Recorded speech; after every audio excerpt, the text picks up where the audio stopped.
What is up, and welcome back to Beyond the Arc with Brandon Silvers. As always, I am your host, Brandon Silvers. If you subscribe to my weekly sports watch guide, shameless plug, there's a link in the show notes, then you know I'm a huge fan of the new Unrivaled Basketball League. And if you've listened to me when I said to tap into the Unrivaled Basketball League, then you are very familiar with my guest today, here to talk about all things Unrivaled as we gear up for the playoffs. Super cool to be joined by Mr. Brendan Glasheen. Brendan, what is going on? Brendan and Brandon. Perfect. Yeah. That won't be confusing at all. No. Sounds wonderful. Thanks for having me on. This is going to be great. Yeah, great to have you on. One of us has better hair than the other, but it's okay.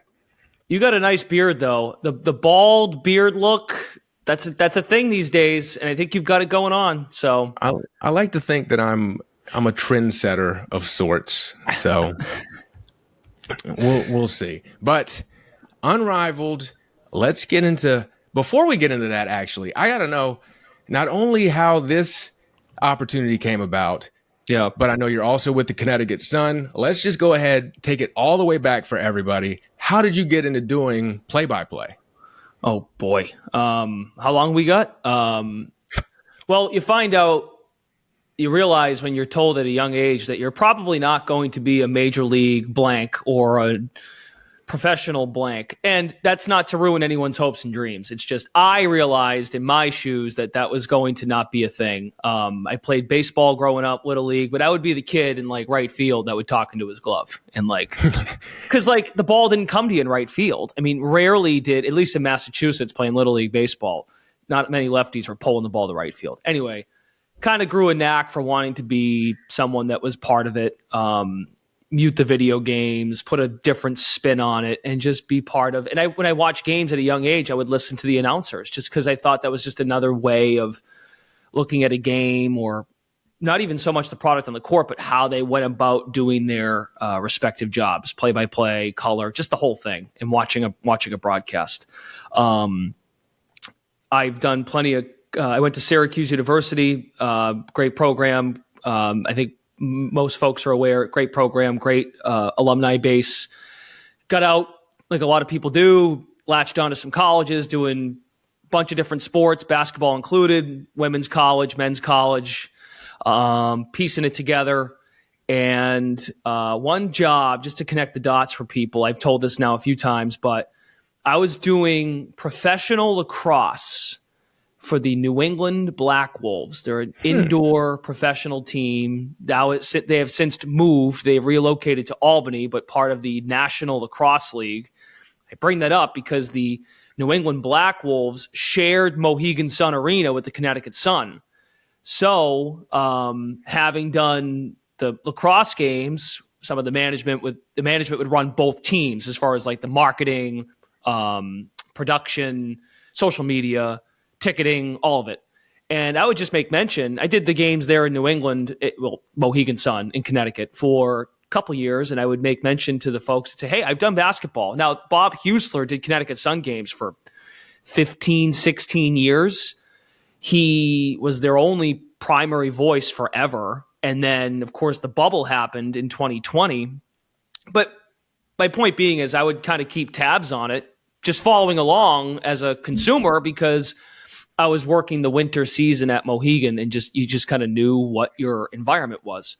They had Bob retired ahead of the 21 season, and having worked with some of the production people at Mohegan Sun for the lacrosse stuff and some of the folks behind the scenes, I kind of had a leg up on the opening, and they interviewed me, and I got the job. And I've been with the Sun now for 4 years, going on year 5, and I've been really lucky to work with some amazing people there, not just on the air, but off the air. And the team has been really good, going to the semifinals every year. But our productions, I think, have been really good. And when this Unrivaled thing kind of came into the works, they said they had reached out, and they said I was on a small list of people that they were considering. And I interviewed in November of this past year, so 24 or October, whenever it was. And here we are. It worked out, but I'm sure we'll get into it, but I think I've been really lucky to work with some amazing people. I've grown to love it. I didn't know much about it, admittedly, when I first started out. I was kind of learning on the fly, but working with amazing people and getting into the women's basketball space 4 or 5 years ago, and now seeing what it is now and seeing how it's boomed and being part of that transformation that folks are gravitating towards it has been really cool, and it's made it a fun challenge for the job. So that's the Spark Notes version of how we're here. That's awesome. That's a very quick turnaround to interview for a job, and the league is starting in January. You said you interviewed October, and then when you find out you get the job and then make the arrangements to get down to Miami. Is that typical in the business? I don't know. I don't know. I mean, it's a new league, right? It's year one of a new league, so there's a lot of moving parts, and a lot of folks that work in the front office level at Unrivaled they wear many different hats. Like any startup, pick any company, any business. I mean, everybody's got to pitch in and make it work, right? So, and I was cognizant of that as they were trying to piece it together. Admittedly, I got a bit antsy. I was like, it was about a month after I interviewed. I'm like, okay, is this going to be a thing or what? So I moved down. I found out mid-November, moved down to Miami for the season, the first week of January. So, and I've been here since. Yeah. That's awesome. And you've mentioned people that you work with now who are incredible that we're going to talk about. But I do want to give a shout out someone who I believe you worked with in the past who came on the show, a former guest on Beyond the Arc with Brandon Silvers, Ice Young. Oh, she's great. Yeah, she's great. Fantastic basketball mind. I love talking with Ice. She's a rising star. She was just down here recently because she was doing a game for the CW. She was doing Florida State and Miami women's basketball at Miami. So we caught up at the one-on-one tournament for Unrivaled. She came to the Friday night session, which was the semis and the finals, and we stay in touch. We work together in the 22 Connecticut season, and the sky is the limit for her. She's doing great, and I think that year we worked together. We had a lot of fun. We actually, that season 2022 with the Connecticut Sun, the team actually put us on the road. We traveled with the teams. That was a really cool experience. Because not many teams now, since we've been doing the shows remotely, which that goes into a whole myriad of factors, but going on the road, learning at the time, pre-charter, and this is, of course, we're talking now before a massive CBA negotiation is coming up for the WNBA, getting an understanding of what these women live and the coaching staff lives and the training staff lives, and being a part of that, you realize that with all of the obstacles they've had to climb through, they are fantastic people and they put the work in. And despite all of the obstacles, they are professionals and they go about their business. They probably have more to not complain, but more bones to pick than we realize publicly. You see it and you go, wow. And then they still go out there and play. I know it's only going to be a 44 game season, but consider the map of the year. They're playing that in a 3.5 month period. So they're playing at a pace like go back 15 years ago when the NBA had their lockout and they're playing a shortened season and they're stuffing games in. They're doing 3 games in 4 nights constantly. The W's been doing that. So Isis is great. She's going to be she already is. I mean, I tell her that. Now, I keep her humbled for sure. And I say that tongue in cheek. She's going to be great, and she's doing great. So I'm glad that you had her on, and then you feel the same way. No, she truly incredible. I always try to, when I know she's working a game, I'm like, I got to tune in because she's going to drop something that's going to make me smarter, and I'm just going to look better on here doing this. So yeah, well-traveled college player, had some injuries, but also spent some time at Syracuse playing for the program. And then I think she got her feet wet into wanting to do TV. And that's one of the funnest parts of the job. I'm a little older than her, and I try to take her under my wing in the sense that, I want to help you. And this goes for anybody. I want to make sure that you shine because you're the basketball mind. I'd like to think I have one at this point, but also how to pitch and catch, set up, and be basically a point guard to help the analysts shine through and flex those muscles that they know best. So she's just an example of that along the way. So I'm very happy for her, and she's everywhere. Yeah, and Now to the stars that you work with Unrivaled. For me personally, someone who was old enough to remember the W starting, I cannot wrap my head around what it would be like to look over and I'm sitting next to Lisa Leslie. Yeah. What in the world is that like working with? She was probably, for the kids, she was probably the Asia Wilson of my day. Lisa Leslie. Like, what is it like working with her? And like, I don't know, just any information you got about Lisa Leslie, I'm here for it. She's a old soul, but a sweet soul. And what I've admired about her, it's a small thing, but I don't think it is. It comes off, it sounds like one when you say it out loud, but just the way she goes about her, say we have a game that night or it's the day before. So first off, we were together about a week before the season started, going to practices, and just I'm watching Lisa talk to coaches and players and seeing how she connects with them and how she goes about her business. But it could have been someone from the Unrivaled content team. It could be just someone working at the facility. Just super kind, treats everybody the same way. She could easily, if she wanted to, and I'm not condoning this per se, but she could just be like, I'm Lisa Leslie, like leave me be. I'll parachute in, do the game, on to the next one.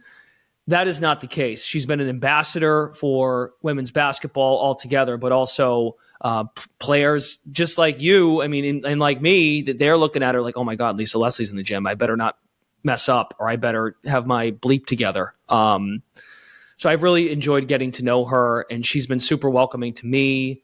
How she goes about her day to day, I think, has impressed me the most in terms of how she's all in on this, but also she is just, her eyes are even like glowing during these sessions because Unrivaled being available to these women unlike anything they've ever had before, especially her going back, never mind overseas play. She played overseas twice, but going back to when the WNBA was just a half a dozen teams and seeing what it's become now, she's another, and there's many others that are all-time greats that are still staying involved with the game.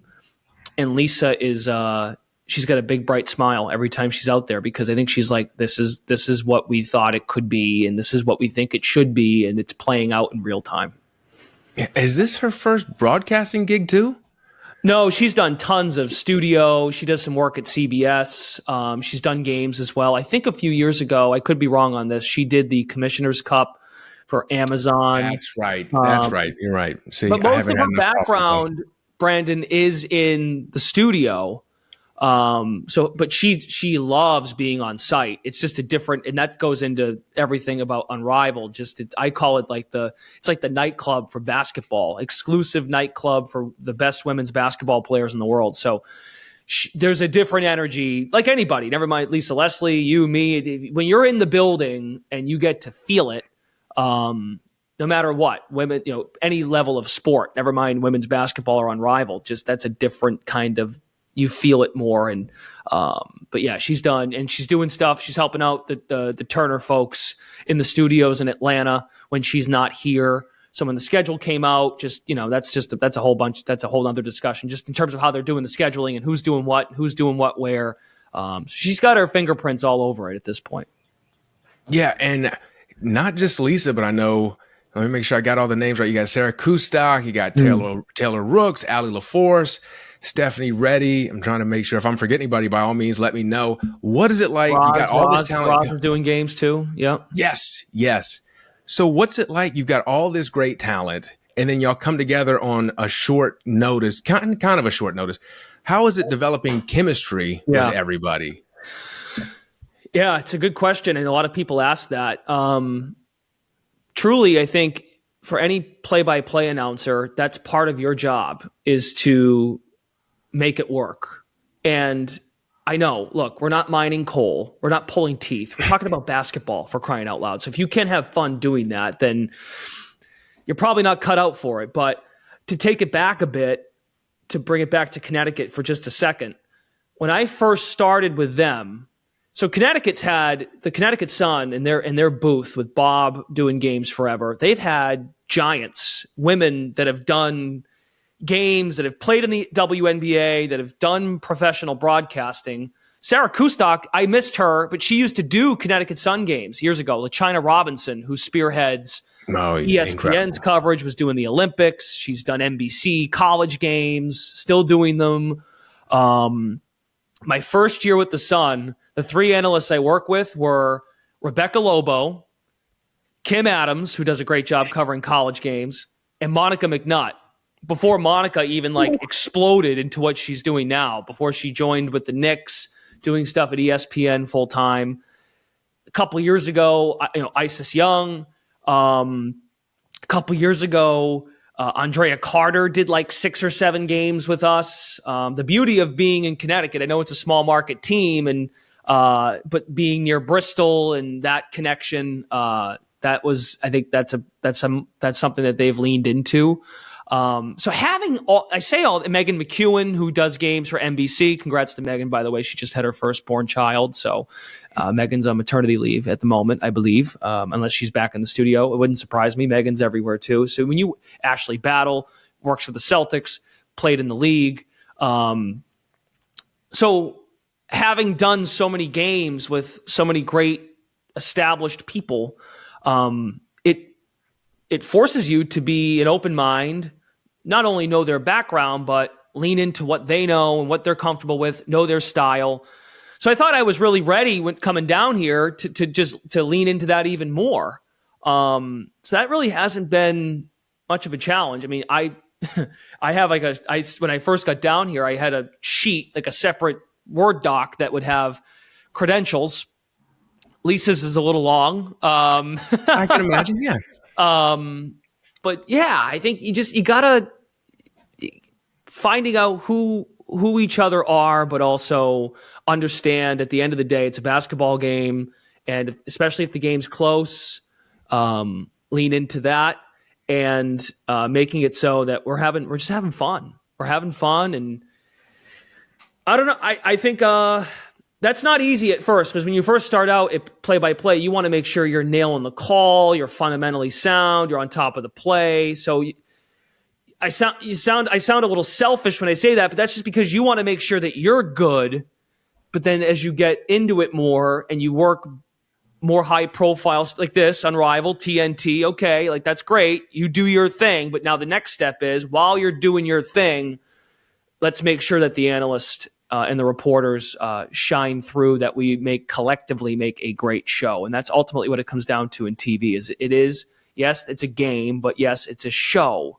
And we don't know what the show is going to be because we don't know what's going to happen in the game. But if we can make sure that we're all on top of it together and that we make each other shine. So I'm a big nudger, you tap me, I'll give you just to make sure we're kind of hitting it off, especially in a fast-paced game like this, where it's moving up and down, almost like hockey style. You got to be communicative without words, being verbal. So I think I've done okay with that. Yeah, I want to give a special shout out, another one to Stephanie Reddy too. We talk about all the pioneers of the game. I was a ball kid with the Charleston Low Gators of the NBDL. That's when the G League was the NBDL. And she was the first female coach of a male professional team with the Greenville Groove back then. So all these great pioneers, I feel the Greenville Groove. That's Greenville fantastic. Groove. So, and the Low Gators, they've both since folded many, many years ago. Yeah. But I very much remember that story when I was a kid and I was waiting for Stephanie Ray to come out because I wanted to see this historic figure in person, and they beat the Low Gators for the D-League championship that year, and it broke my heart. But I've gotten past it. Even I've watched Sarah Kustok from afar because I watch Iron Eagle and I watch Ryan Rucco and they do Nets games, and the way Sarah's proven, forget me, Sarah's proven she can work with anybody and make it work, and that's a credit to her glowing personality and just her awareness to want to make a kind of the same boat, make a good show and make it happen. And a lot of times I don't know how I feel.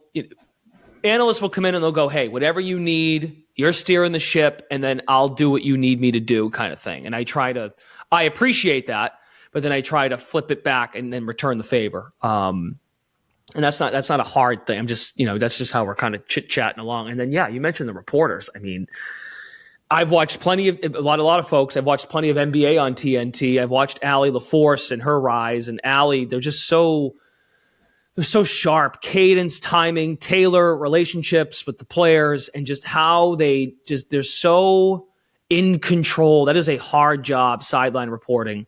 I think, in my opinion, football's harder because football's there's such a melody to football. Down, set, go. Now, you can pick up the rhythm of football, but when you go to sideline reporters and they get 30 seconds out of a commercial break, or there's a stoppage on the field, which you don't get many of those, like they've got to nail their stuff and beyond their stuff in that short window. And even in basketball, when they're talking over the play, they're cognizant of there's a game going on. I'm going to do my thing, be additive to the conversation.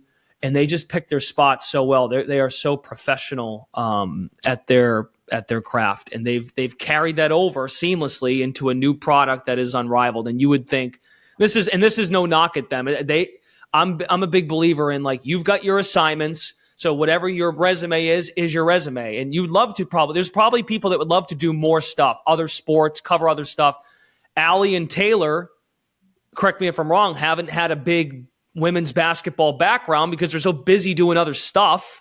Their calendar's full, but you would think just by listening to them and hearing them, they've been in it forever. And that's not the case. Now, that's not to say they don't have relationships, but just that's such a professional job that they can go into any assignment and really deliver at a high level. So those two have been, and Stephanie as well. Stephanie does plenty of NBA TNT stuff. I haven't worked as much with Stephanie, but Allie, Taylor, and Roz has been in it. Roz has worked on ESPN, WNBA crews. She's done studio. She's done Liberty games. So Roz has been in it. Sarah's been in it with the Liberty and the Sun.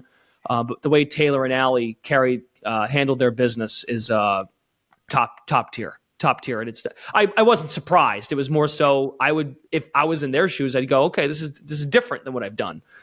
They've handled it like they've been here and they've covered it forever. So that's a credit to them. Yeah, you can, like you're saying, you can feel kind of the prep work that is going into everything that they're doing each night, because it's for something that's new. Yeah. It doesn't really feel new. That's why I had to ask about Lisa, because she seems like she's been doing it for a while, and she has. But everyone involved is like firing on all cylinders. And of course, Taylor from her NBA stuff and NFL stuff. Sure. But you're right. Yep. I don't recall her doing too much women's hoop stuff. But you can't tell the difference between her NFL stuff and her NBA stuff and her Unrivaled work either, which I can't even imagine the prep that goes into that. But we've got you here. What does your prep look like on a day-to-day to get ready for all these games? I think to help you wrap your head around that, I think when the lights go on and that red light, that means we're live, whether we're on camera or not, we're on the air. We've got a job to do. We've got to be on top of it because that's our job for the viewer and the listener. And most of the work, see, the game part is the easy part. Like, that's when I say easy, this is most of it is when I say it's easy, I mean, it's like this, again, we're not mining coal. We're watching basketball. But the preparation is where, for me, I'm making my boards that I'm updating each week. It's not bad when, Brandon, you've got 30-ish players. This isn't a football game where you're studying 53 on each side. I mean, you got the same 35, 36 players. And then, of course, we've added a couple because of the relief player deals. But these are all players that I've seen because of doing the WNBA. So that's been an easy transition to knowing their backgrounds and just simple biographical information, what they did in the W, not just last year, but what they've done for their career and how their game style and how they fit their teammates, and trying to help folks learn the identities of these basketball clubs. So for me, that's what I'm kind of piecing together during the week is, all right, so now we're at the point in the year where we're looking at the playoff picture. and teams are playing each other now for a second or third time. For a team like Laces, for example, they've been adding and subtracting players. They got Alyssa Thomas back recently, so just being on top of that.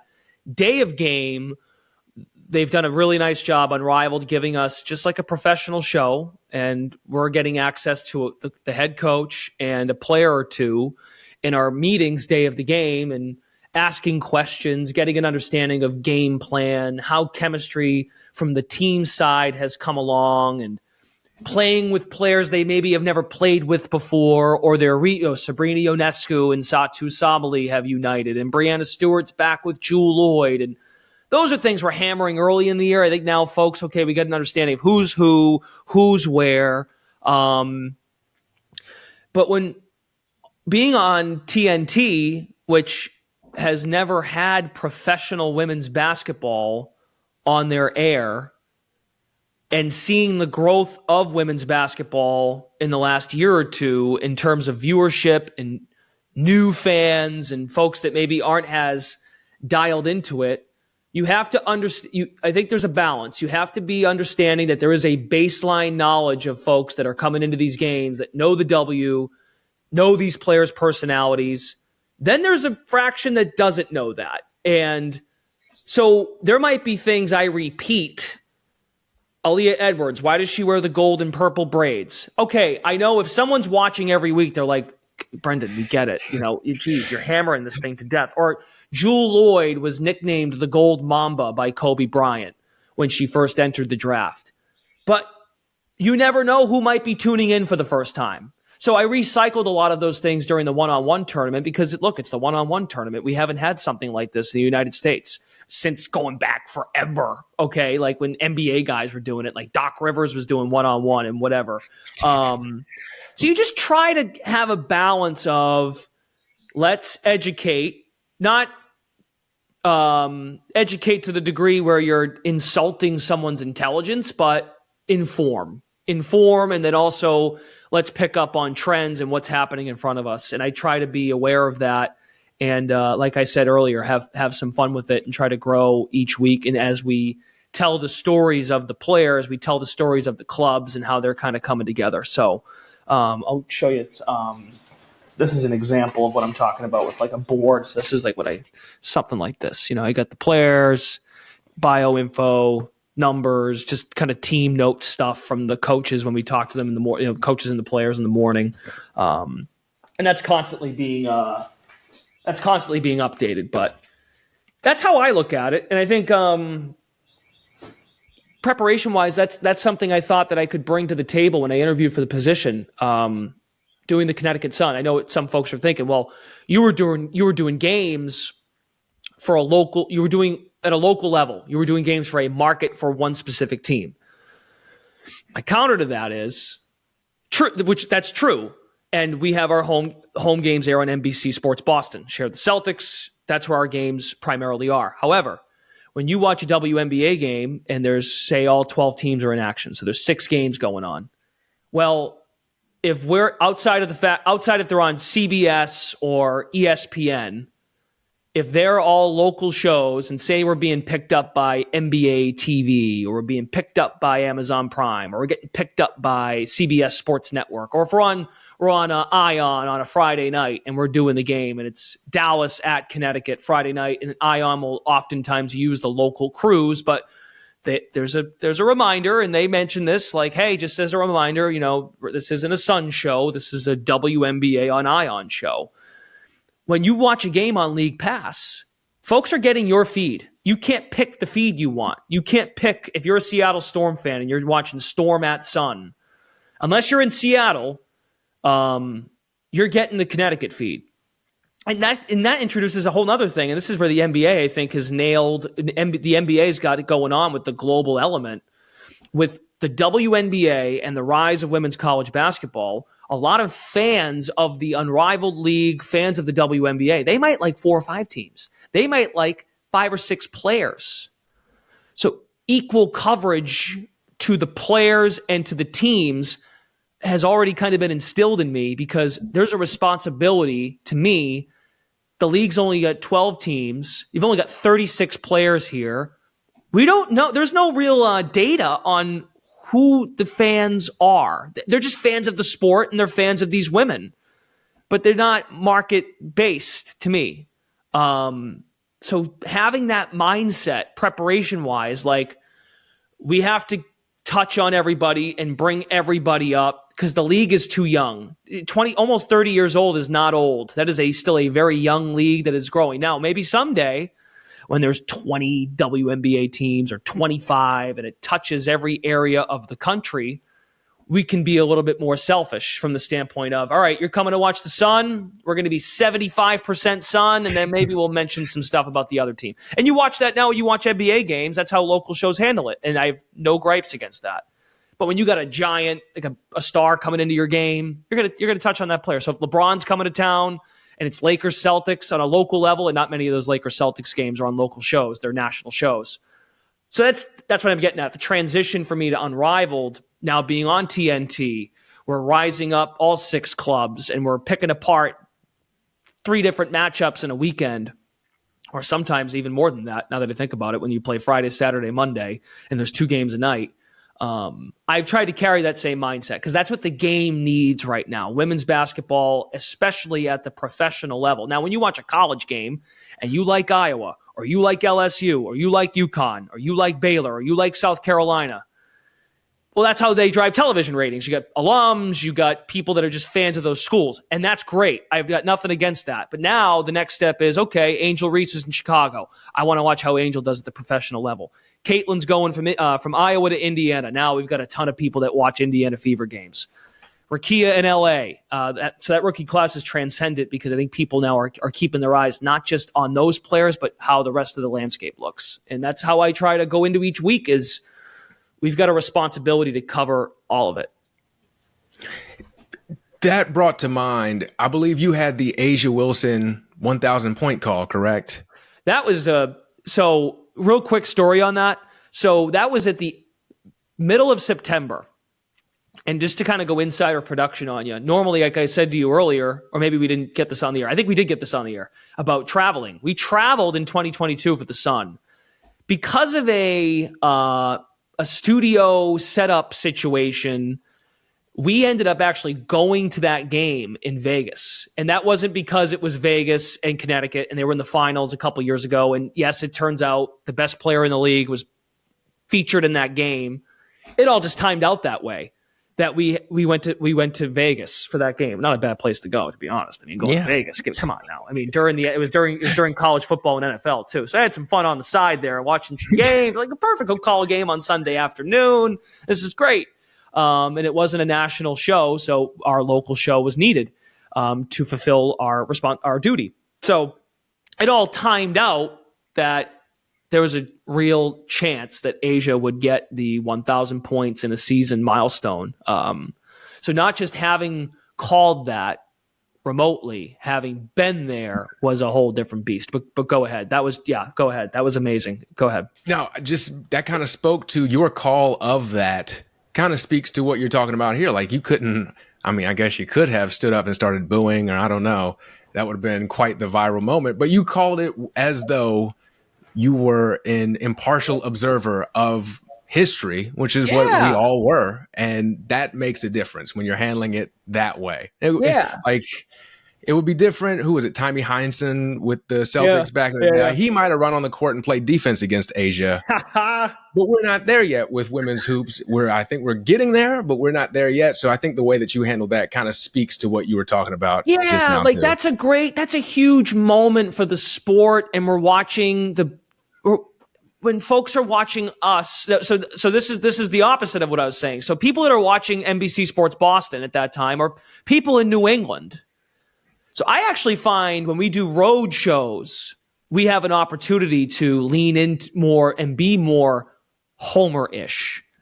However, when you've got a great player on the verge of history, well, for me, I'm like, well, let's give that moment its shine. There's been plenty. And listen, let me be very clear about this too. I've been at the Sun for 4 years. They win 70% of their games. They win like 80% of their home games. So I've had it good in terms of like, maybe this wouldn't be as easy as I'm saying it right now. Maybe if like they're treading water around 500 and you're looking for you're looking for more positivity, then maybe our approach changes. But when someone comes into Mohegan and beats them, like there's been a couple moments where Arike has come in and lit up Connecticut and went for 30. And now one of those games we were on Ion, but the Sun are home. I think folks will listen and go, oh, it's the Connecticut crew. But like, who am I to not give Arike, when she's making her 7th 3 of the night in the fourth quarter, is like a dagger to put him up 12 and it leads to a timeout. If you don't give that call energy, then you're robbing the viewer, you're robbing the sport. Like, let's all sit at the adult table here. If someone comes in and does well, it is okay to do that.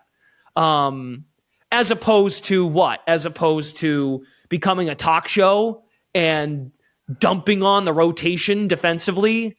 There's another place for that, to me. Or you can do that in the post-game show if you want to look at it and break down the tape and go, well, how did Connecticut not slide and get, like, I get, like, but in real time for the call and for the moment, give the moment its due. And that's how I thought with the Asia thing, because Connecticut ended up losing that game. And at the time, when you see Vegas on the schedule, that's a good litmus test. Okay, where are we? So we just played a couple teams at the bottom of the league, and okay, here's Vegas. This is a good test for us to see where we're at. And you walk into that game, Vegas, I think, had lost their previous game. If you're Connecticut, you're like, oh boy, Asia's going for history. She's probably upset. The whole team's upset because they lost their previous game. We might have our hands full. And that was a great moment because the place was packed and everyone's screaming and cheering, and you let that moment breathe and you pan out and you see everybody applauding her and giving her due. So I just think that's that's how I look at it. I just think that stuff's important. And it's cool, like, witnessing that. Now, if it's a playoff game and that's like the dagger to end your season, okay. Now, most playoff games are not on local shows. Those are national shows. So the national shows got to be whatever's happening in front of them. They're going to lean into whatever they need to lean into. But yeah, I'm appreciative that you said that about the Asia call, because that was a really cool. It just happened to work out that way. We were there. It happened. You lay out. There's nothing I could have said more in that moment after she hits the bucket that I could have like, you just let that moment play out. And if we're talking over it and we're like, imagine that, like, she hits the shot and then it becomes like, how did Connecticut let her do that? Like, no, shut up. Let it go. Let it play out. And there's another time and place for that. So giving the league its moments, whether you're on a local show. And again, like I said, maybe someday we can be a little bit more like, all right, we're the Sun show. We don't need to talk about that. We're not there yet. It's not there yet. It's not even close, to be honest. And that's not a knock. It's just the truth. We're not close. We're getting there. It's just where things are. And you do have plenty of moments. So I have to ask, you have a lot of one-liners. Uh-oh. Are those off the top of the dome? Do you have like a whole list? No. How do you come up with all the one-liners? Like, can you give me an example? The little jokes. You did like a Rakia Jackson Sparks one at one point. Yeah, I know. It's corny. I'm just leaning into, well, because look, I mean, we're at a point now in the season where I think this is kind of an obvious thing. Like, it seems the WNBA has been accepting and embracing, and I say embracing like small e, like they are aware of what Unrivaled is, and Unrivaled has been very clear. Like, this is not just an off-season league. It's a competitive 3x3, 6 clubs, best players in the world. It's a different time of year. Their mission statement of giving women what they deserve and what they need to have a professional basketball career.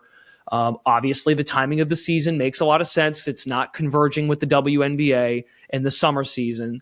I mix in like kind of clues like, look, we're aware. And I think what really changed how we went about the calls was when free agency started, because it's like, all right, guys, like, if we don't talk about what's going on here, of course, when it becomes official, not them all, because that was real, like them like recruiting and like, and what first got my attention, and this is me learning on the fly, Satu Sabali had a media availability at Unrivaled, and someone I think asked a question on Zoom, and Satu came out and said like, oh, I've played my last game in Dallas. And I heard that. And it wasn't so much about the Dallas part. It was, oh, like they're going to be open about this stuff here together in Miami. So human nature here. How could other players not hear that and go, well, I mean, we've got the cap space to go get Sot. Like, so of course that stuff was going on. So, but no, I mean, like just mixing in clues about the players. And I know I heard, who was it? I think Taylor did a post game with Angel the other day. Sky is the limit. Oh, just little stuff, just like hinting at where, just connecting the dots as to where they are. I think those mental reminders for new folks, like, oh, who does she play for again? So when they're here in Unrivaled, they're playing for these new clubs in this new league.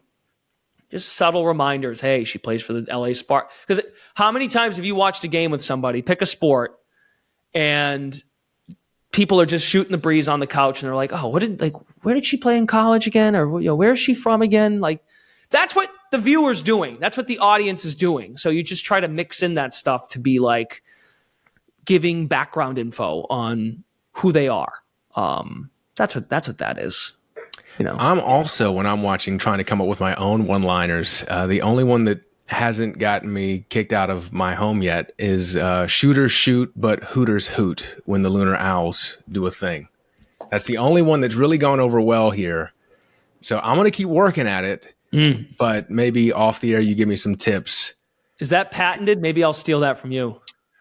That's my gift to you for coming on the show. If you don't really like working for Unrivaled, I would drop that one mid-broadcast, and they'll escort you kindly yet firmly out of the arena. I want to say the Hooters, something like that. Nafisa brought that up in one of our meetings, just playful. And that's important, though, for the league, too. I think something the league didn't and I could be wrong, but I think something the league didn't expect was like how the audience and how fans have embraced the clubs and the club names. You got Ghost Gang, you've got with the Phantom, Rose. They've been very creative. The Lunar Owls, of course, with the Hootie Hoo thing afterwards. That's really good stuff. That's important. And that's all organic. That's all been very organic, happening in real time.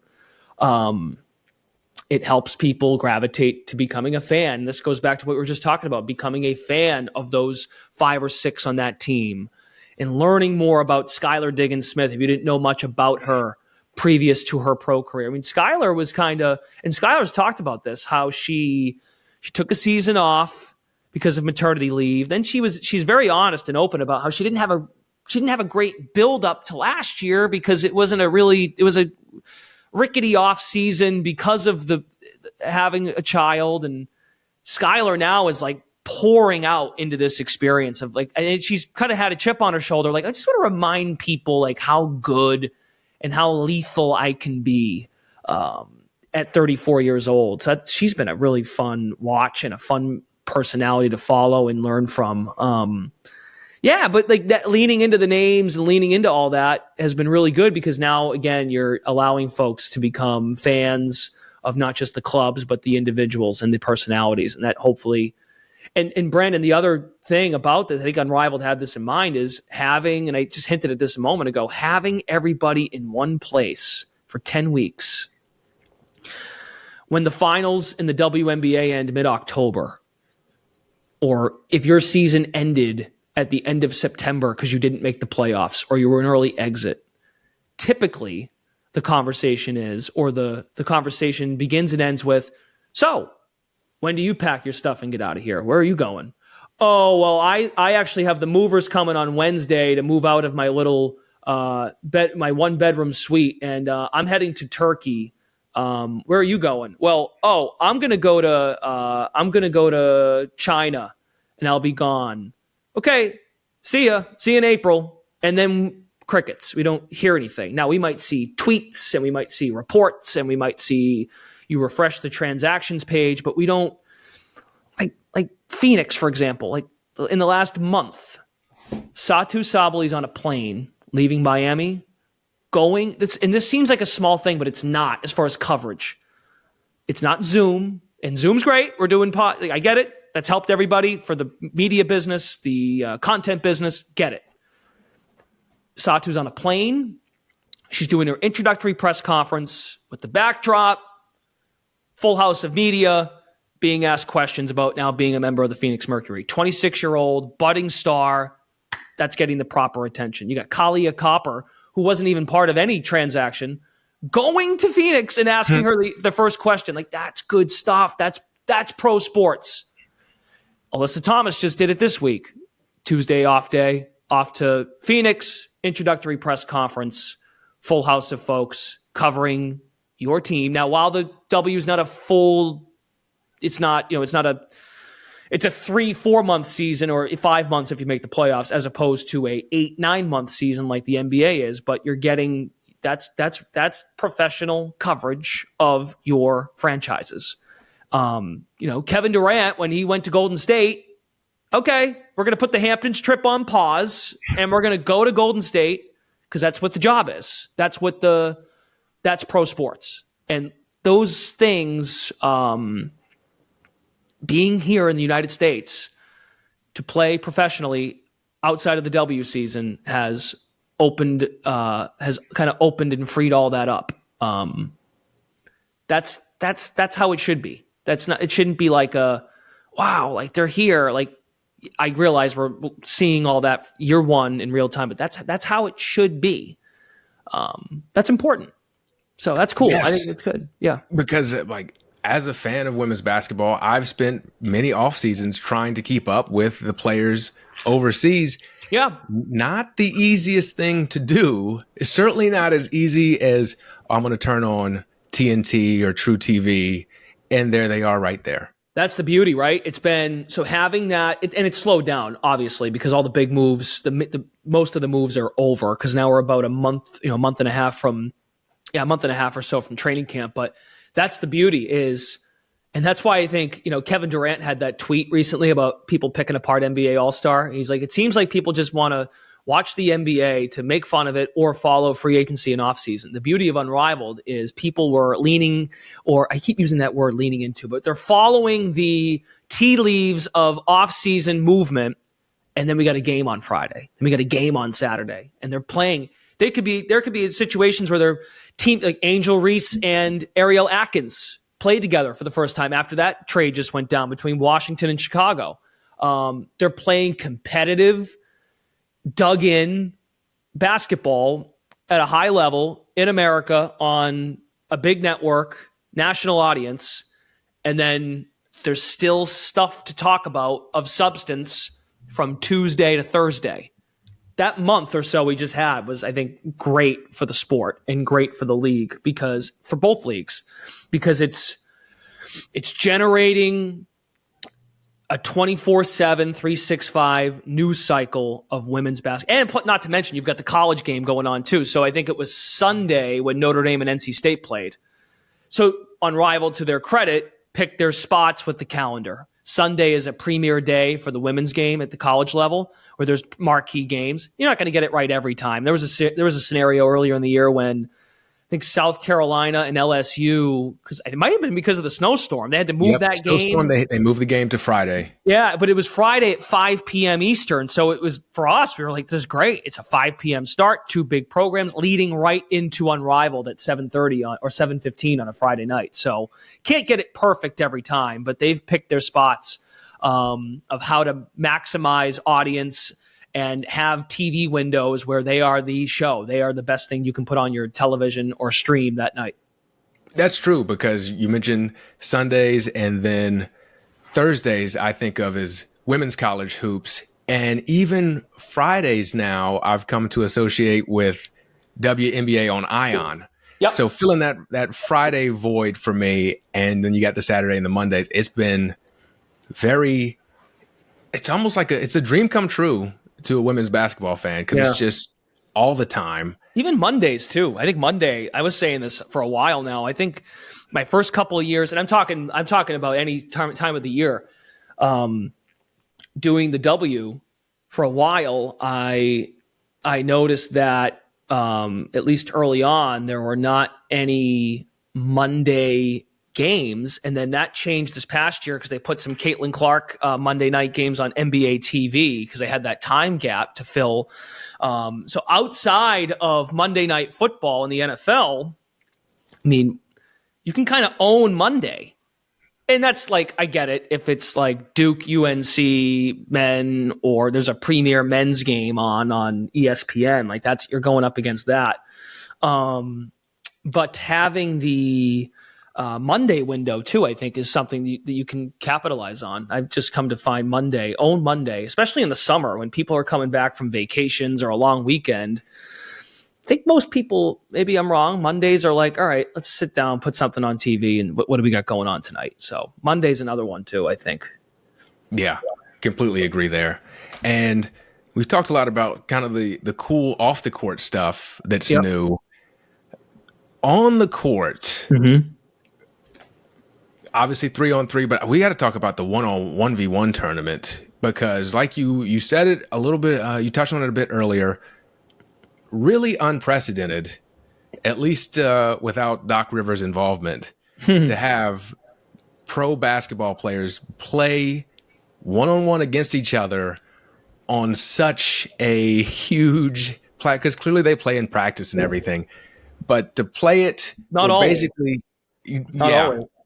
That's true too. So and that wasn't me I was just leading up preparation-wise for one-on-one. Some clubs were like, oh, we haven't really worked on this. We've been working on team stuff, and we'll just see what happens. Whereas some clubs were like, hey, one-on-one's coming up. Can we do some drills post shoot around or post walkthrough and like go at it? So go ahead. So how incredible was it to see these women? You're putting your ego on the line as well in front of everybody. You're playing for this huge cash prize too. But I never thought I would see the day when we would see basketball players at their level play one-on-one. What was it like being there and calling it? It was really cool. Monday and Tuesday that week those were. I'll put it to you like this: it was a fun challenge because having that many games and then trying to figure out the bracket, because I think some players opted out because of just injuries, and you got to keep in mind the health and safety element of this. But like knowing like, okay, if these players, whoever's playing Monday especially, or even Tuesday, if they had the first round bye because of an injury dropout or someone just didn't play because of just scheduling conflict, if you win that first one, you're like, ooh, like I'm just another step closer to at least $25,000. And then, of course, in Aaliyah Edwards' case, winning the $50,000 runner-up prize, it shows, and I can say this, like it just shows that women, like they're just badasses and like don't care, and they set the mark about everything because I don't know, and they've all talked about this. This isn't me. This isn't my opinion. I think they were like, oh, it'd be cool. And I know Rachel Nichols was asking players about it at NBA All-Star if NBA guys would ever do it. And someone, I forget who did this, but I thought it was a really good call out.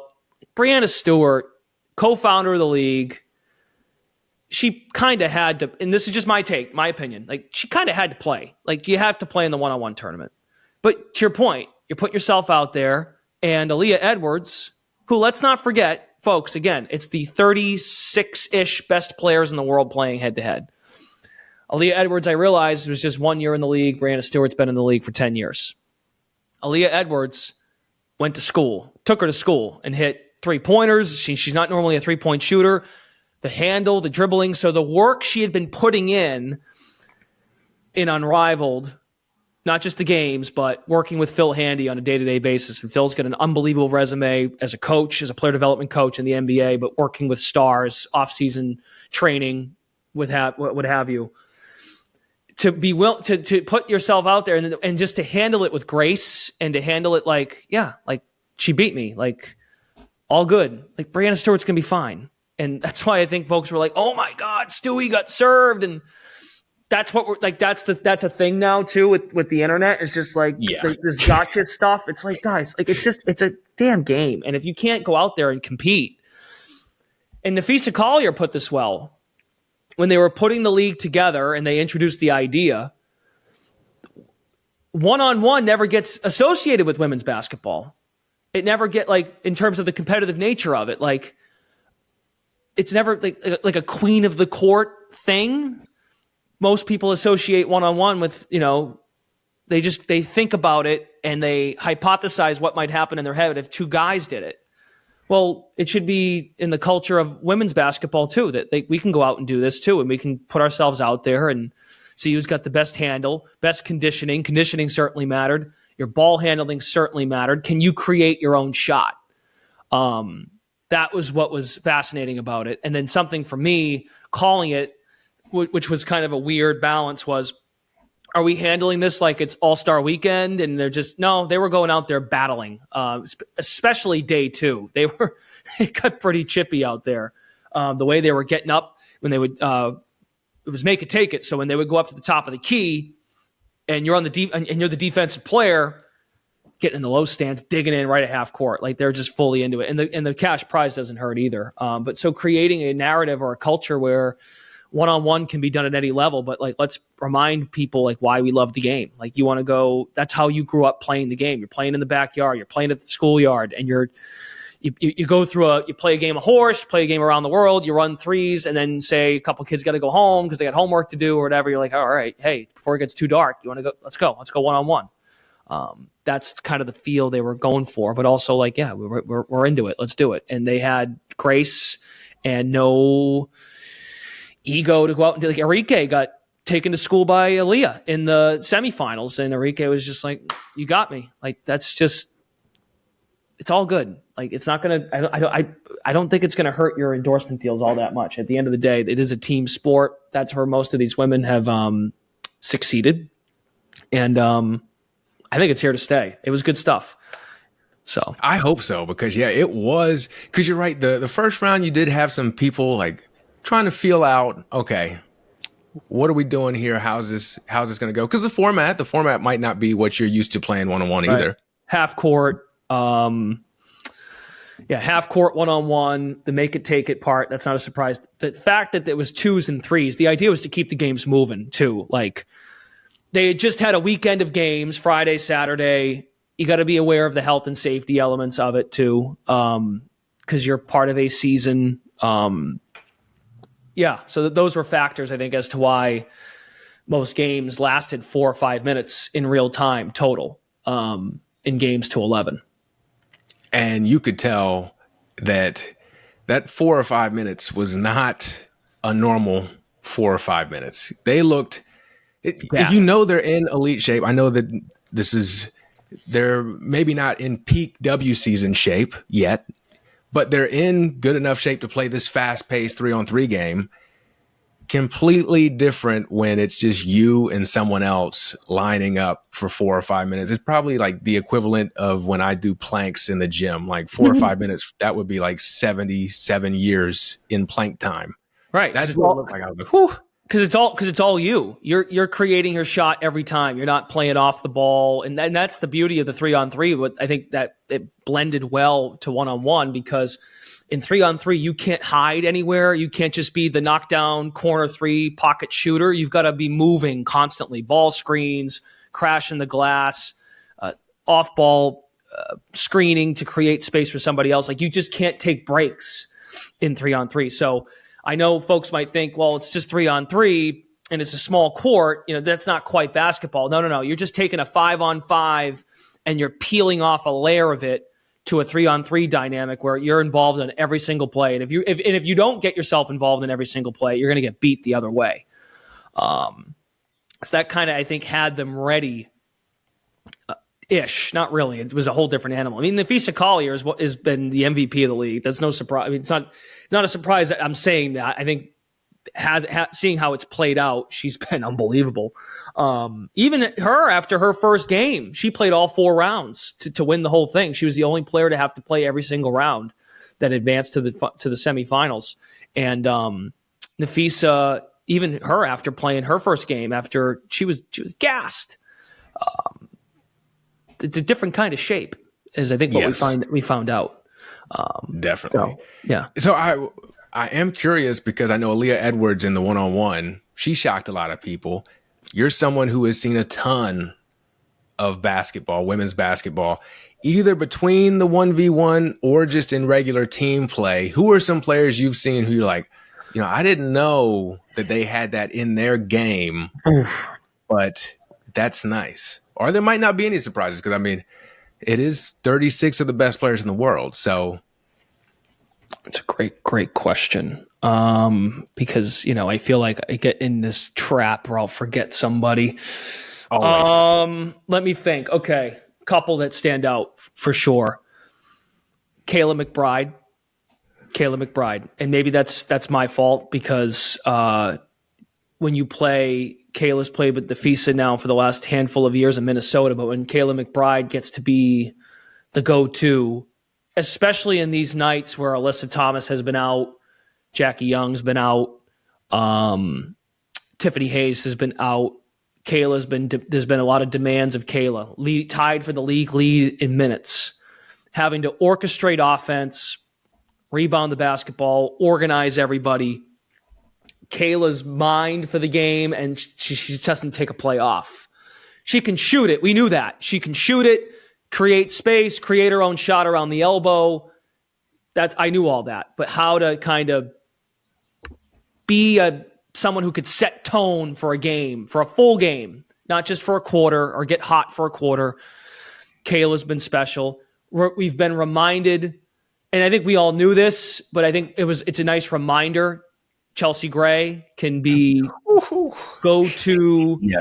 You need a bucket, I'll go get it. Normally is the one being the table setter. Now she's hit big shots. I've seen it. In Connecticut, she hit a huge 3 this past year as a dagger to win the game. But again, in a set where the play was created for her to catch the ball and shoot the ball.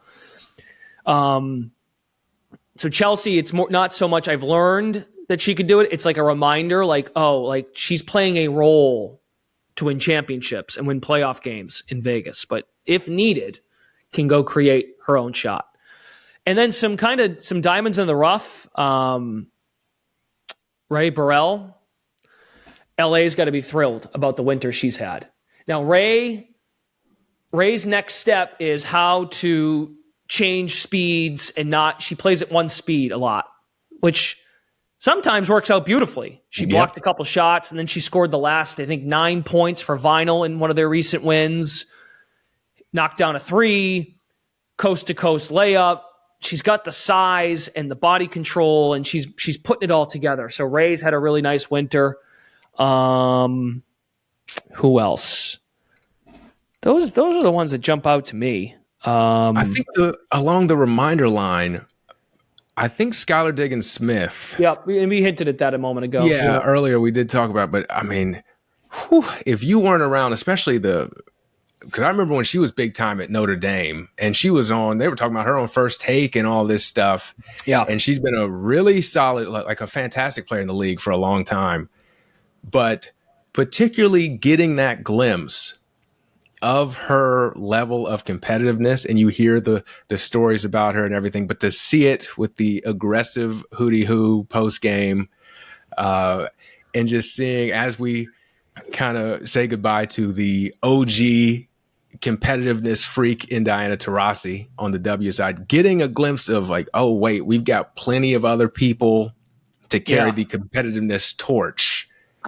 And Skylar Diggins-Smith is my vote to lead the charge because she is a dog in the most complimentary way possible. And just looking at it from a 10,000-foot view on Skylar, I'm not going to go too far into this, but I think her name was kind of painted in a bad light. What happened in Seattle, Jules now in Vegas. But like Skylar, you're right, that competitive nature, it's not just a bunch of words and rah-rah. It plays out on every possession, and that has rubbed off on everybody. And I don't think she's necessarily wrong. I think it's bold of her to go out there and say, like, we set the tone. We are the league. Like we established what level needs to be met to win each night in this league. And you can do that when you're 9-1. You can say things like that because the record and the results, the win-loss column, why we play and why we watch and look at the scoreboard. The scoreboard tells us that's accurate. You reminded me too. Who's going to have a hell of a summer is Alicia Gray. Alicia Gray, I even have to remind myself that she's not a puppy. She's not 24, 25 years old. She's 30 years old, been in the league for 8 years. The shot, like the 3-point shot, I mean, her numbers this past year, I think 34%, 35%. She has been working with DJ Sackman, the head coach of Lunar Owls. And easy to pick Owls players because they're playing so well. Yeah. Another one is Angel.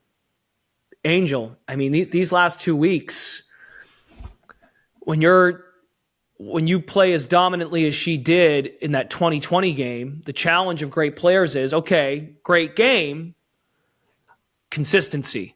Can you do it every night despite the opponent you play the next night or the next day or 2 days later is going to make adjustments? And talking to all the coaches, Nola Henry's the head coach of Rose. Nola said when she was scouting LSU games, something she wrote down on her scout was how good of a passer and playmaker Angel can be. So Angel sees the game really well. And I think her scout coming out of college, what ended up happening her first year in the WNBA, that was one of the concerns, was offensively, is she there yet? And I think what we have to remind, and I know Caitlin had a great year too, it's like, guys, they're allowed to be rookies. Like, they are allowed to have a year to then translate the greatness. And I think for the most part, it comes from a place of like, people just want to see it all. We just want to see it all play out right away and be amazing year 1, year 2. And that's just a statement on like attention spans for people. Like they're 20, 22, 23 years old. I mean, come on now. We got to see this play out a bit. So for Angel, finishing around the rim, working with Lisa, and that's another credit to Lisa. Never mind doing the broadcast, but Lisa putting in that time. When you have a Hall of Famer who did it at a high level, multi-time All-Star, plays at both ends of the floor, Lisa can and the thing I love about Lisa is she'll give it to you straight. And that's exactly what I think Angel has needed. Like someone that she can, she's fully embraced it. So seeing it play out has been really cool to watch, like, and seeing the work pay off in game setting. Because it's one thing to put the work in the shoot arounds and the practices, and not like you're playing against teammates, you're playing against practice players. And then when it's playing out full speed, adjustments by the opponent, all of it. Angel's an obvious one for sure. Rakia Jackson's going to be a player. Goodness, yeah. Yeah, the jump shot, the length, how she uses her body to create space. Like, that's played out here. Now, ball handling's better, 3-point shot. But I think I hit on, I think Dearica Hamby's underrated, 10 years in the league, 6th woman of the year in Vegas, and it's kind of been her show. Not, her show. She's got Kelsey Plum now joining her in Los Angeles, Cameron Brink, Ray, Rakia. That's a team to keep an eye on. Like, I think the Sparks and Burrell has it's evident as to why she was a lottery pick, and now it's like piecing it together and putting it together. And that's the great thing too about Unrivaled, is when you're going head to head with players that you're going to see in the summer, your competition on a night to night basis. That's no knock on overseas. I realize that the pay, playing 5-on-5, but the player development side, it's no secret in the W. Now, this past rookie class is a bad example of what I'm about to say. But when you get drafted, even if you're a first round pick, it's hard to crack, never mind crack a rotation, just to make the team, because of the limited teams, 12, now 13 with Golden State, and the limited roster vacancies. It's hard. It's hard to be consistent every night at a pro level, to play against the best of the best, because it is the 140, going to be up to 160 best players in the world. It's hard to be not even just great, just to be good consistently every night. So yeah, Ray has been. You can see it in spurts. Now, can we get it consistently every night? That's the challenge. Yeah, and about the draft class too, and how we saw a lot of fans come in with this past draft class. And you're right, they've probably gotten the wrong impression on how drafts work, how being a rookie works, especially if you're coming from following the NBA. Okay, well, if you're a first round pick, you're going to get all these opportunities immediately, especially if you're a high first round pick, to make an impact. And if you don't, then you are a quote unquote bust or whatever. But that's just not how it works in the W. It takes time. All the players we've talked about, the Kelsey Plums, the Chelsea Grays, they've all come along at their own pace to be what they are. So just because this last draft class was incredible, we still need to give them the grace and the leeway to continue to develop too, like you were saying with Angel. And even I know Caitlin's got some stuff that she was working on and all these other great players, because it's not instant. As badly as we want it to be, it's not instant. No. I mean, I'll use an NBA example of how that is playing out somewhat in the NBA too with these recent draft classes, because that introduces a whole different discussion about how people don't know who many of these guys are. Like Zach Edey is in a situation now in Memphis where he can be a role piece. That team was banged up last year. Memphis is a lot healthier. You're on the front line with Jaren Jackson Jr., a defensive player of the year and a multi-time All-Star. You can fit in. You can take your time. I mean, Angel Reese is playing with another rookie in Cardoso. Yep.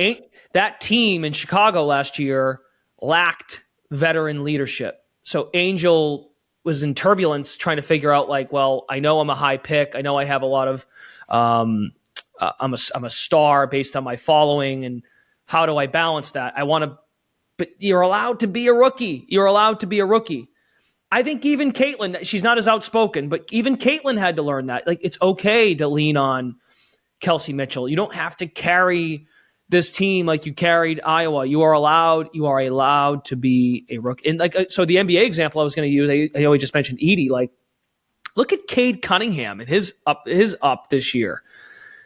There are some concerns about, that the Pistons have had it tough the last half decade. More than that, they just won their 8th game in a row last night. It's their first 8-game winning streak since 2008.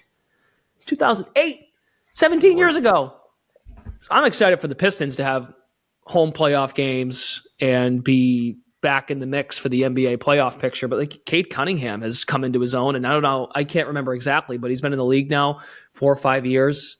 And everyone knows this about the NBA too. Guys that win championships, it takes them almost a decade to be in the league to even get in the discussion of that. So that's a reminder to folks, like, this rookie class in the W, transcendent class, but they are also allowed to be rookies, and you've got players.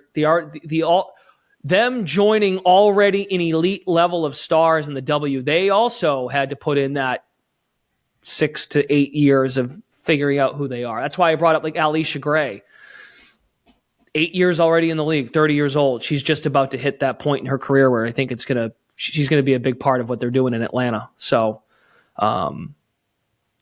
it does take time, but all very more so than others, without doubt. They are a transcendent class because they've learned how to be pros for their respective college programs, and that's because of the rise and the popularity. They've handled media. They've handled the day-to-day of having the spotlight. So that's good that the college women's game is growing beyond 3 or 4 teams that can win the championship every year. You're playing for a national championship in college. Now to be the face of a franchise, it's really the comp I think of it too is like, think about the NFL. Quarterbacks, 6, 7 quarterbacks sometimes. Like this past year, 6 quarterbacks go in the first round. They go in the first 15 picks of the draft.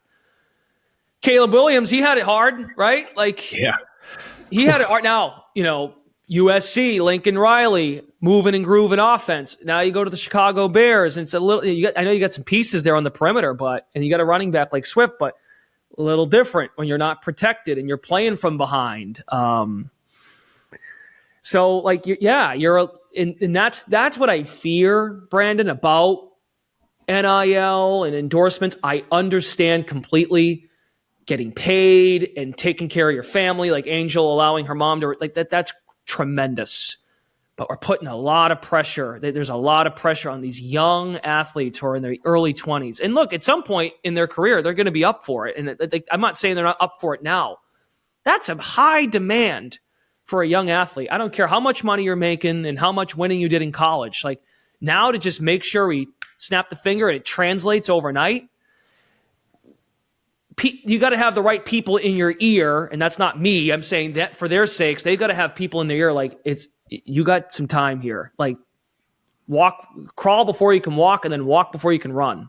I think Angels learned that here, playing with Chelsea Gray, Kalia Copper, Olympians, been there, done that, have been high picks. Now they didn't have the spotlight that like these young women have had now, which I wish they did, but that's where we are, and that's just what happened. But like, lean into people that are helping you come along. You don't have to do this by yourself.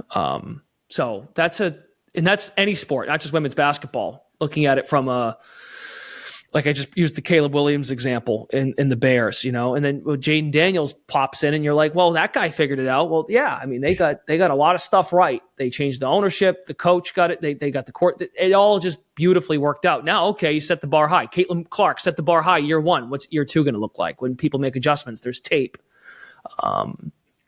Got to be reminded of that. Like they are young athletes, and yes, they are getting the money and they're getting the endorsements and all of that good stuff. You got to have the right people in your corner, I think, to make sure you have a long career and you do really well and you keep improving and I get it. You want to win. You want to win at the highest level and be the best player you can be.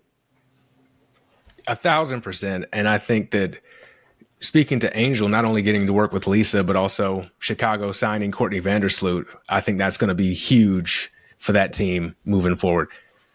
Yeah, point guard play is important, especially Always. In this 3-on-3 thing from a getting organized standpoint, because it can unravel fast. And that's the sport.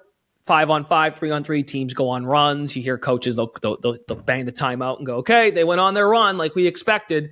Now, when you punch first, when you hit first, that's established, especially in this format where the games are shorter time-wise, and you want to establish that winning score for the fourth quarter. That's why the third quarter is massive, especially if you're down, say you're down 10, 8 points at halftime. You want to win that third quarter, or at least chip away so that fourth quarter, you're not completely reeling to make some sort of a run to get back into the game.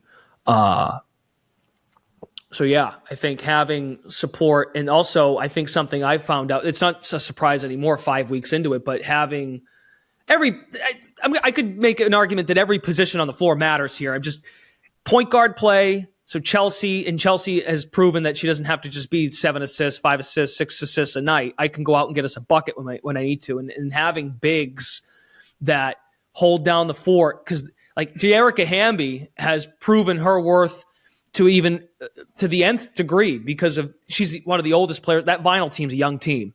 Ryan, Arike, Ray, Jordan's been around. Aaliyah, that's a young group. So Jordan Canada and Dearica Hamby are their vets, and Dearica being their veteran, their lone long-standing veteran in the post to communicate screens, and you have to communicate, especially defensively, because if you're not vocal, and Dearica's learning how to be the vocal leader, not one vocal leader of a few like she was in Vegas, she is the premier vocal conductor, leader of that back end. That's something that's stood out too. So, yeah, I think the way they put these rosters together, they wanted balance. I think they've done a pretty good job. I know Lunar Owls shot out of a cannon and they were amazing early, but you can see how when they were putting these rosters together, how they could all connect and gel at some point to this point in the year. That leads me to my final point. We've got the playoffs coming up. Yep. The Lunar Owls have been far and away the best team, but 2 through 6, all within 3 games, all still in the hunt. How do you think all that shakes out? And if you had to pick a team that was not the Lunar Owls to win it all, who would you pick?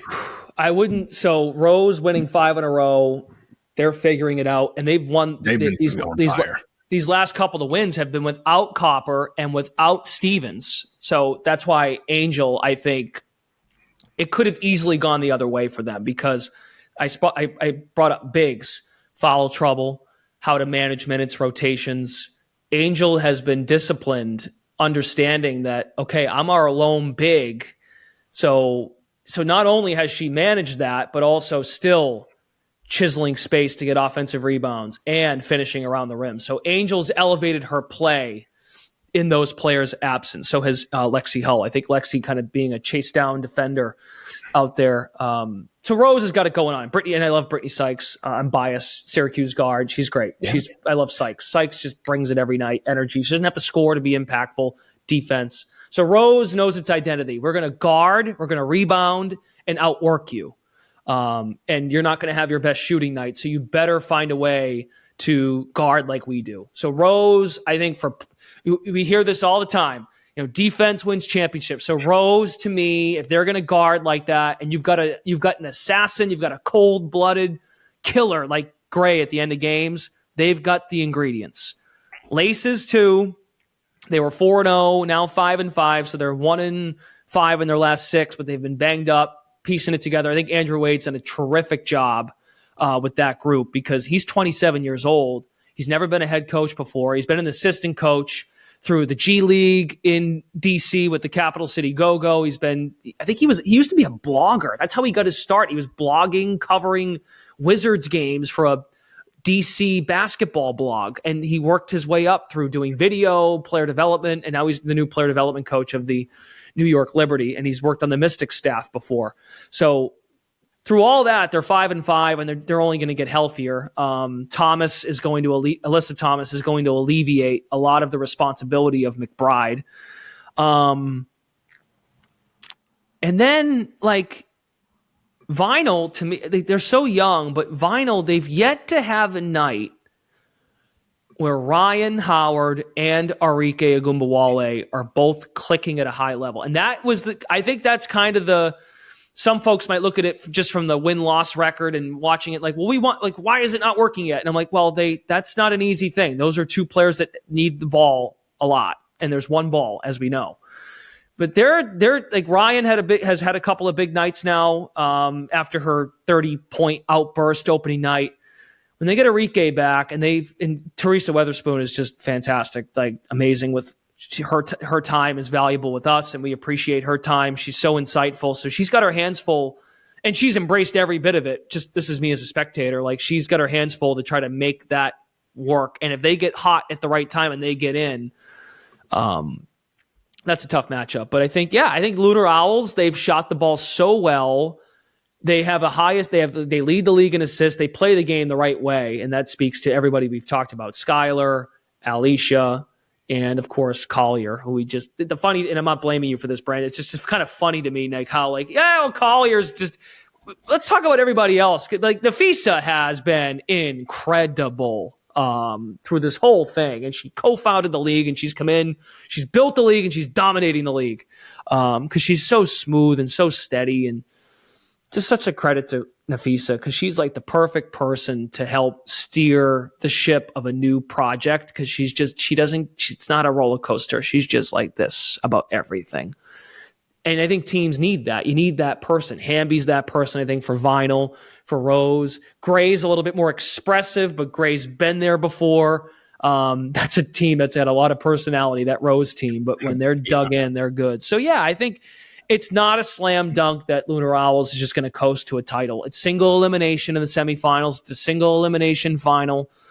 And Rose proved it. If you can get the Owls off their step, they guarded Gray really well on the perimeter. They didn't let Gray have an easy look. I think Gray finished that game 1 for 8 from 3. They didn't let them get into their stuff. DJ Sackman of Lunar Owls. So the offense jumps off the page. So that's why your mind instantly goes, well, they're shooting the ball at a high level, 50%, only team in the league shooting above 50%. They can make the three. They make their free throws. DJ Sackman talks about ball pressure. So on a 72-foot court, it's not it's not your traditional full court press, but let's get up in them. It's an 18-second shot clock. Let's make it so when that shot clock hits 10 or 9 seconds, they're still kind of discombobulated, and then you have to really be rushed to run your stuff. So that's a long way of me saying I think it's for considering the format of the postseason and it's single elimination. Any one of these teams. And look, for Mist, too. I mean, Mist Phantom play this week. If Mist wins that game, Mist is suddenly back in the mix. getting a head-to-head win over Phantom. They need that game. They need that game this weekend. Mist needs to beat Phantom to be in striking distance with only 2 weeks to go. So, and they've got champions on that roster: Vandersloot, Lloyd, Stewart. It's about getting hot at the right time for this kind of format, for sure. Yeah, and you talked about fee. I was going to touch on, there is a fan vote component to the MVP vote. Yeah. So you can go to the Unrivaled website and vote, but I really don't have an argument for anybody else. There's a ton of great players, as we talked about. I don't have an argument for anyone other than Fee. I would say McBride, because of how banged up they've been, and that's just circumstance, right? So you're rewarding a player, or we're knocking Collier because Owls with 5 players all year, they haven't had to miss games. So that's a credit to them being in shape. That there's a luck component too, right? We're like, hey, stay healthy. I mean, you hear this in pro sports all the time. As long as we stay healthy, and usually in any league, any pro college sport, the teams that are healthiest are healthy at the right time. That all bodes well in almost every circumstance. It works out that way. And then you got stories like the Philadelphia Eagles with Nick Foles win the Super Bowl or whatever, right? So I realize it's not a perfect formula, but being healthy, Owls, knock on wood, they've been healthy all year. And that's not to say they've got bumps and bruises, but they've managed it. Laces, they've had to manage it with players out, and I give McBride so much credit for how she's able to elevate other people. Stephanie Dolson's a big part of that team too. She is the big that without Thomas has a lot more responsibility. So, as far as MVP, I think right now it's probably for me a 4-player race. I think it comes down to Nafisa's the clear one. There's a drop off, and then you could go McBride, Gray, and Hamby. That would be my 4. I'm in agreement there, especially Hamby's motor is unreal. I don't see her. You can't really stop running in this format, number one. But even in the W season, I feel like she is just always grinding, fighting, just making things happen. Doesn't matter how many minutes she's played, what the score is. She is just on go at all times. I love players like that. Yeah. Yeah, the Owls have, like Mist, so Stewie and Nafisa being co-founders, they've got mostly now what I'm about to say, there's some falsehood to it, because Mist is the only club that has 2 rookies, or 2 recent rookies on their roster, in Aaliyah Edwards and Rakia Jackson. And Carrington's a budding player in the league as well. She's been a great defender. Now the next step for Dejanay is to be a consistent offensive threat, whether it's making the 3, just the highest level of 3-and-D. But those teams, at least at the top of their rosters, have veterans that have been there before, especially for Owls, only having 5. If they had Brink and Austin, they'd have 2 young players, but only having Austin, and then they're 4. Nafisa and Courtney Williams, teammates in Minnesota, of course. Skylar's one at a high level. And then you've got Alicia, who I think is just I think Alicia Gray is going to be a problem this summer. She's just competes her tail off. So, they've got the right mix, and they're playing well together. They're playing together, and you can feel it when they take the court. That's what they've wanted. That's what Skylar's point was when she made that comment in the post game. Like, when you see Lunar Owls on the schedule, you want the opponent to say, we better have our crap together. And that's exactly what they've done. And I think Rose is on that. Rose is doing it right now. So it's going to be good. It's not those 2, if they meet in the championship, so be it. But that was the whole idea, was to create some balance, and that anyone really has a shot. Of the 6 for the 4 that get in. No, I'm really excited, especially I think the single elimination thing, we see that March Madness all the time. That adds that dynamic. Like, you have to show up. Is there anything we haven't covered? I feel like we've covered it all. I don't know what else people could want to know, but you're the pro here. You let us know. I think we touched on a lot of stuff. Boom. But thanks for having me on. Yeah, I think it's I just remind people doing this, all the positives, which that's good. Year 1, new league, And as long as folks are willing to be part of the ride that is trying to grow the ultimate goal for everybody involved, media, the players, the coaches, supporting staff, front office staff of Unrivaled, folks that watch the women's college game, folks that are nailed, on a, say they're a fan of a specific WNBA team or they like a specific player. The idea here is to bring everybody up to a point where there is competition every night. And then the whole idea is to be the talk of the town. And that's, I think Unrivaled has filled that necessary gap at a professional level. That should be really interesting because people have asked me, like, how is it going to translate to the W? And my answer to that is I got to see it for a year. I'm very curious because it's all good talk. Like, I don't mean to sound like a negative Nancy here. It's just like, yeah, I know. Like they're working on their skill. Like, okay, I want to see it. And easy to predict, like we will see it. Well, I want to see it and how it looks this summer and how it all translates. It won't all translate. I realize it's a different game, but how the skills translate, how the buzz from this seeps into the summer. I'm very curious as to how that sets up. And then, of course, in this ecosystem that's being built and growing after the W season, what adjustments are made going into the following winter. Like, we need a full, not just the Unrivaled season, but we need like a full year for that to, just like I was saying before about how rookies are allowed to be rookies. Well, Unrivaled is Unrivaled, but Unrivaled is also, to a degree, allowed to be a rookie in terms of what works, what doesn't work, and then it should only get better. And that's the idea, is to make it better and put on a good product for the sport. No, certainly looking forward to it because, I mean, already fantastic. I'm already a big fan. But yeah, just they've nailed a lot of stuff. They've gotten a lot, and that's a credit to a lot of folks that fans understandably don't even know who they are, and that's not because I don't. It's just because that's how it works. There's people behind the scenes putting up that are just their minds are so sharp. But a lot of credit to Brianna Stewart, Nafisa Collier, Nafisa's husband, Alex Bezel, the president.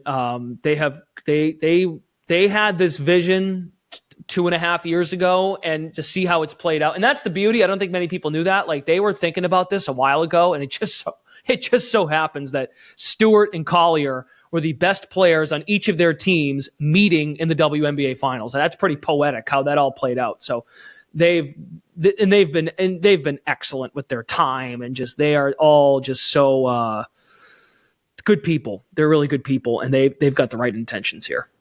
Yes. So, Brendan, this has been awesome. I cannot thank you enough.